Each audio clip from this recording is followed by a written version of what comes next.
Hello, everybody. This is Nick Totaro, Professor of Information Technologies and Computer Science, Lakeland Community College. I'm going to end this Korean DMZ video series with a little bit of hope, kind of something that I never heard until I was actually there. That's actually kind of cool. It's kind of a misnomer about the whole DMZ. I never understood it until you really start investigating it. And I always thought there was a fence right in the middle of the DMZ, the separation point, that line between North and South Korea. And that fence really doesn't exist.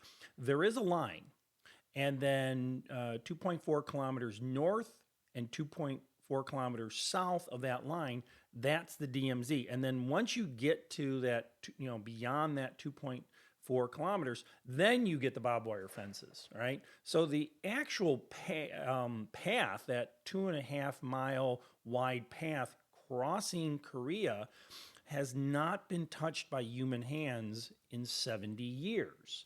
Occasionally, both Koreans and the United States and the UN agree for going into that zone and finding remains of Korean War veterans who did not make it home.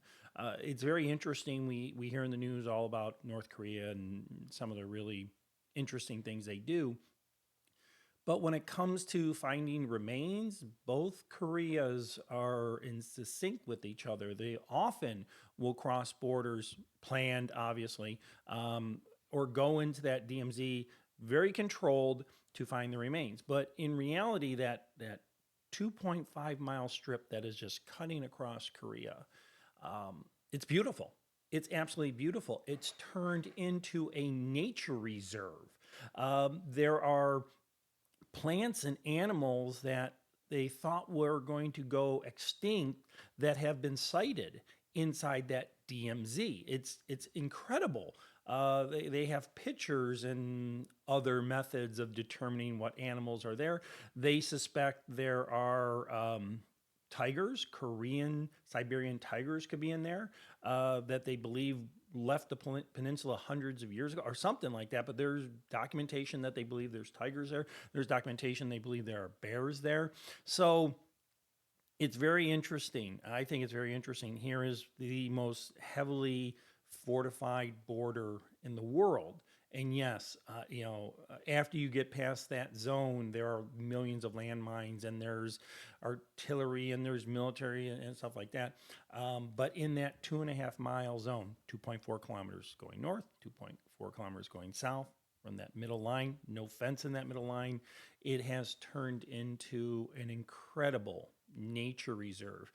And in Korea, that zone crosses water, crosses marsh, crosses grasslands, crosses mountains, crosses forests, crosses tropical. So it's a wide diversity. So I left there somewhat inspired. I know that sounds corny. I left there somewhat inspired, but we haven't touched it. Human beings have not touched that zone, and nature came back. So watch the video and give me your thoughts. Right. As we finish our tour of the DMZ, I know I was a little morose on some, a little sad and reflective, but I do want to point something out. There's a strip of the DMZ that's right at the border. It's 2 kilometers on one side, 2 kilometers on the other, about 2.5 miles wide, that has not been touched by human beings. There's no mines, there's no military patrols, there's nothing. So going right across the peninsula of Korea, there's this strip of land that's 2.5 miles wide and hasn't been touched by human beings for 70 years. And the Koreans are proud because nature came back. They call it a heaven. Animals, flora, fauna, plants that have disappeared from the peninsula now flourish in that strip of land. Animals that were once going extinct flourish in that land. So as we close our DMZ visit, I want to end on a happier note. I want to end on that nature came back. 70 years without human intervention, and nature came back. All right. Kind of interesting video, very, very short. First, let me apologize for the flop sweat. When we were there, it was in August, and it was pushing 100 degrees. It was extremely hot. So, excuse the flop sweat. Wasn't very interesting, or I thought it was interesting. I wish I could have seen animals, but a little bit of hope there. So, this is Nick DeTero. Hope you learned something.